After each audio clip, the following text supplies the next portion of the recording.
Je veux dire, votre propos est raciste. Faut chier là quand même. Et je crois que seul un retour aux urnes... C'est exactement ce qui nous arrive aussi ici. Pour pousser à la délocalisation, c'est idéal. Du lundi au jeudi, LCI propose à partir de 20h sur son antenne un grand entretien mené par Darius Rochebain. Le journaliste suisse reçoit régulièrement des dirigeants politiques français ou internationaux. Ce mercredi 29 janvier, il recevait Marine Le Pen, présidente du groupe RN à l'Assemblée nationale. Obama, plus à gauche, noir. Très beau pied de nez au racisme aux États-Unis. En France, en revanche, il y a ce plafond qui fait que, pour l'instant, vous avez été arrêté par le haut. La suite de ce face-à-face s'est tendue entre les deux protagonistes. Marine Le Pen n'a pas apprécié une question du présentateur. Marine Le Pen, je vous titillais tout à l'heure sur le côté. Vous êtes dépassé par votre droite, a-t-il commencé, avant de faire une comparaison avec ce qu'il se passe aux États-Unis. Vous racontez n'importe quoi, pardon, tout le respect que je vous dois. Je veux dire, votre propos est raciste. Qu'est-ce qui est raciste là ? Mais ce qui est raciste, c'est en réalité de juger les gens en fonction de la couleur de leur peau. Monsieur Obama, noir. Mais il aurait été blanc, ça aurait changé quoi ? Vous savez très bien que ça compte dans une élection. Eh bien, bien sûr, non. Marine Le Pen. Bien ça, sûr. c'est la vision qui est portée par la gauche.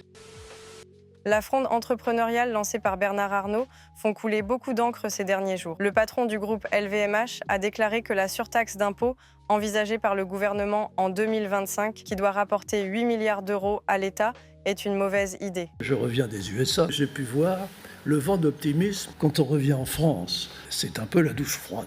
Il faudrait faire comme aux États-Unis, nommer quelqu'un pour se lâcher un peu la bureaucratie. Derrière lui, les chefs d'entreprise lui ont emboîté le pas directement pour se grouper contre cette mesure envisagée par le gouvernement de François Bayrou. Patrick Martin a considéré que Bernard Arnault avait raison, assurant que la colère monte parmi les adhérents du MEDEF. Ceux qui peuvent partir, partent. Et ils ont raison.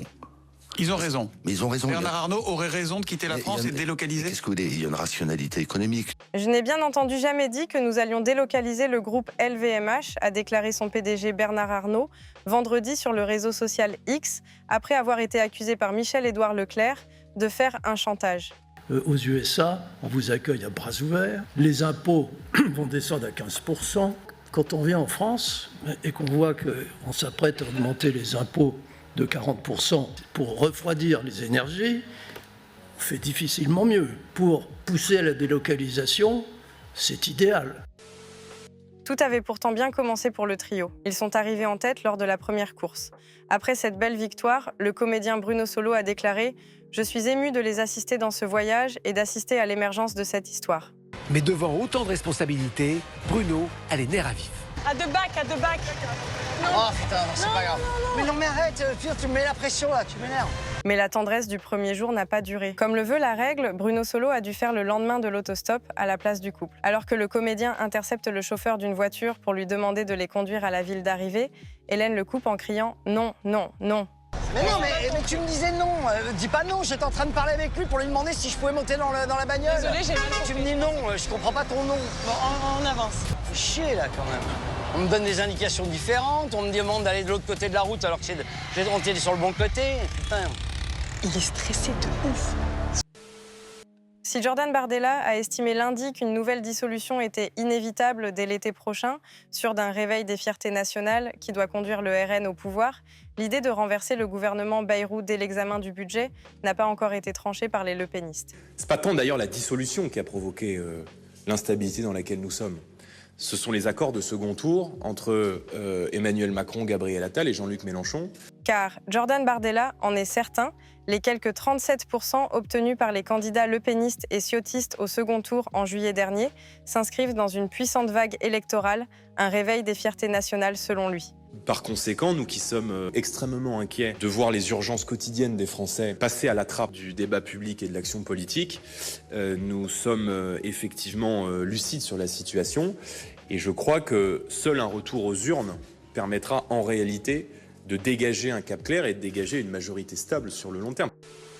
Veut-on définitivement réduire Paris 2024 à une parenthèse enchantée ? S'est interrogé le Comité national olympique et sportif français sur les réseaux sociaux, avec un clin d'œil à Emmanuel Macron en réaction à la chute de 33% du budget pour le sport en France. Je le dis calmement, mais il faut que les gens prennent conscience que même le budget du sport, par rapport à certains ministères, c'est que dalle. 0,2%. Cela a malheureusement confirmé les propos de Teddy Riner et Alan Bernard, qui affirmaient cet été que la France n'est pas un pays de sport. Dans le journal L'Équipe, 425 athlètes, dont Teddy Riner, ont signé une tribune pour protester contre ce budget. Ceux qui se permettent de parler sur la toile et de dire machin si, vous ne savez pas de quoi vous parlez. Oui, vous reprochez d'avoir un combat un peu corporationniste, de penser Mais à non, vous, je parle à tout le monde du sport, c'est-à-dire le sport éducatif, le sport santé, le sport de haut niveau. Je parle de tout ça. Et les valeurs. Exactement, les valeurs que ça met. Ça inculque. Le Média Frontières a diffusé les identités d'une soixantaine d'avocats qui l'accusent d'être complices des personnes en situation irrégulière cherchant à obtenir un titre de séjour. Des menaces ont déjà été proférées contre eux. Le Conseil national des barreaux annonce saisir le parquet. ONG, avocats, juges, journalistes, passeurs, les coupables. Bien sûr, journalistes. Les journalistes qui parlent généralement à la télé, ils ne sont pas confrontés à ce problème. Ils sont dans leur beau quartier parfois. Vous voulez la fièvre, la tension permanente? Maintenant, oui. Ah, maintenant, c'est intéressant. Vous voulez la fièvre? Maintenant, faut que la fièvre, oui, parce que. Mais parce que la France est malade. La France est malade. Bernard Arnault, dont la parole est rare pour être remarquée, a critiqué l'augmentation prévue par le gouvernement de la taxe sur les grandes entreprises qui doit passer à 40% au-delà de 3 milliards d'euros de bénéfices. Dans l'échiquier politique, il y a ceux qui critiquent ce coup de gueule et ceux qui le soutiennent. Vous lui répondez quoi? Il n'a vraiment pas honte, Bernard Arnault, parce qu'en 2024, les dividendes ont atteint un record en France. Sans surprise, le coup de gueule de Bernard Arnault sur la taxation du Made in France déclenche les foudres de la gauche. Patriotisme en carton. Qu'il parte, il n'a honte de rien. Du Parti communiste jusqu'aux Insoumis, en passant par les écologistes, on s'insurge. C'est exactement ce qui nous arrive aussi ici. On est successful. Il y a des centaines d'emplois qui sont générés par notre émission, par notre succès.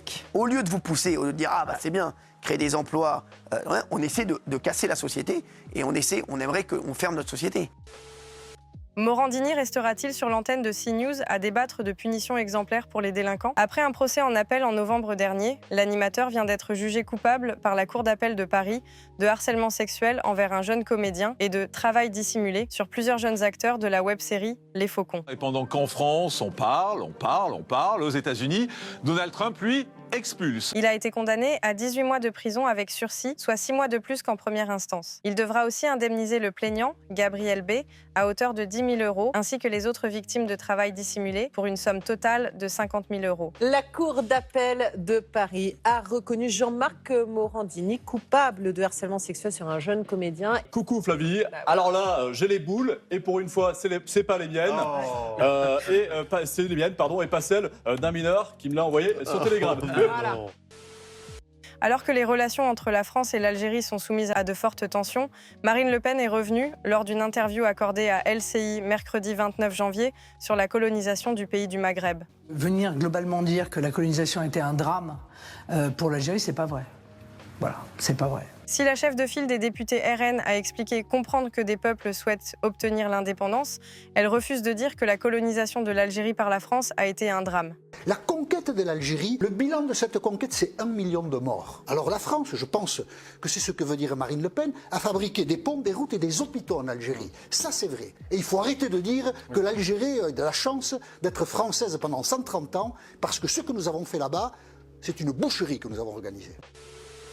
Désormais patron du parti présidentiel, Gabriel Attal lance une campagne de communication. Le visage de Gabriel Attal au centre, entouré de celui de Jean-Luc Mélenchon et de Marine Le Pen, le tout avec un slogan « Non au désordre, ni LFI, ni RN, le sursaut national ». Il a sorti hier une affiche, un visuel, ni RN, ni LFI. Non. Alors ça, j'ai rigolé. Le même homme qui nous a dit qu'il fallait voter LFI face au RN. Non. Et là, il a fait une affiche, ni RN, ni LFI, pour se racheter... Son changement de ton cherche à renvoyer la responsabilité de la censure de Michel Barnier au RN et à LFI. La gauche, avec toutes ses composantes, ont pourtant voté pour renverser l'ex-premier ministre. De quoi tenter de faire oublier que Gabriel Attal n'avait soutenu que du bout des lèvres son successeur au gouvernement. Et c'est nous qui avons produit un doc. Moi, j'ai fait un doc, moi, on a produit un doc sur lui, sur C8. Et il nous a annulé le dernier jour parce qu'il devait venir en promo dans l'émission. Même si oui, j'ai vu. Ouais. Et il n'est pas venu finalement. Il n'est pas venu. Ah, il n'est pas venu? Non, il a dit qu'il avait un déplacement. Il venait à une époque chez nous. Regardez, on était le seul à le prendre. Regardez cette affiche. Ah oui, c'est énorme.